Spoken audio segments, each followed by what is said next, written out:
Welcome back. And we turn now to Ken Starr, who you probably remember very well from the Bill Clinton era. He has served as a circuit court judge and the U.S. Solicitor General.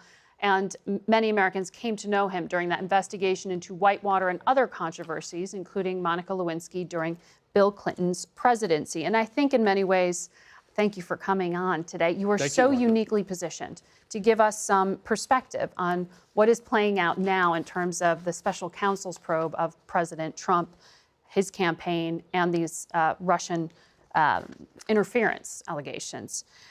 When you see the developments like we saw this week with the campaign chairman being indicted on another charge here of obstruction of justice, I mean, how should Americans understand what they are seeing? Is this the political witch hunt the president alleges?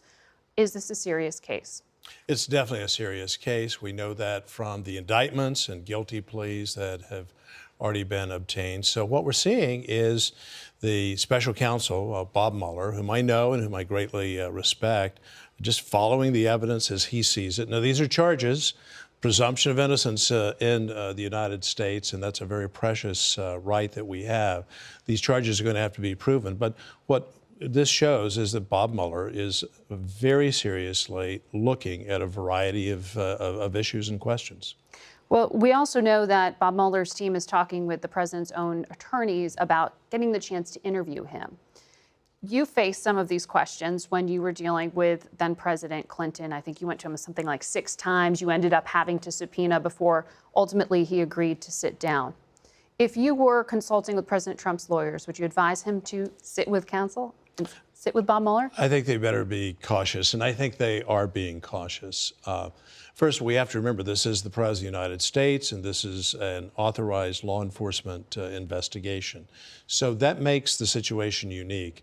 Looking at it simply from the perspective of a defense lawyer, you never want your client, unless you have an extraordinarily high level of confidence, to be exposed in this way. So there are really 2 perspectives here. The president, you're talking to the president of the United States, but he also is at least the subject of a serious investigation. So I think caution is the rule of thumb here. But an obligation, is there an obligation on his part to sit and answer these questions? I think there may be a moral obligation, frankly, because he is the president of the United States. And unless he takes very decisive action, such as directing the firing of the special counsel and the like, and there's been no suggestion to my knowledge that that's in the offing at all. But you believe he could? Oh, yes, the president clearly has the authority to direct the firing, if not a direct firing himself. What would that signify to you? It would be, I think, but it's a political question. I don't think it's obstruction of justice, and I disagree with those who seem to find obstruction of justice in almost anything that the president has done. But it certainly would be, I think, a political firefight of the highest order, because you have people in both parties saying, this is an authorized investigation, let it run its course. You've been supportive of the president's decision to hire Rudy Giuliani, who I know you have known for some time. But in terms of the work he's doing to defend the president, what do you make of his strategy? Well, I'm not sure. I just have great confidence in Rudy, but Rudy has access to facts that I don't have. Would I have said exactly the same way in the same way that Rudy has done it? Perhaps not, but don't underestimate Rudy Giuliani. He is an extraordinary lawyer. When you were dealing with President Clinton and that very long investigation of him, he faced charges of obstruction, perjury. There were questions of that. And his strategy seemed to be to try to convince the country that this was a political witch hunt. Right. That sounds a lot like what we're seeing now. Do you see parallels? Oh, there's no question. Anytime a president is under attack, the president, or at least the president's partisans and supporters, will likely go on the attack. Hey, he's my guy, and you're attacking my guy. And it's an effective strategy.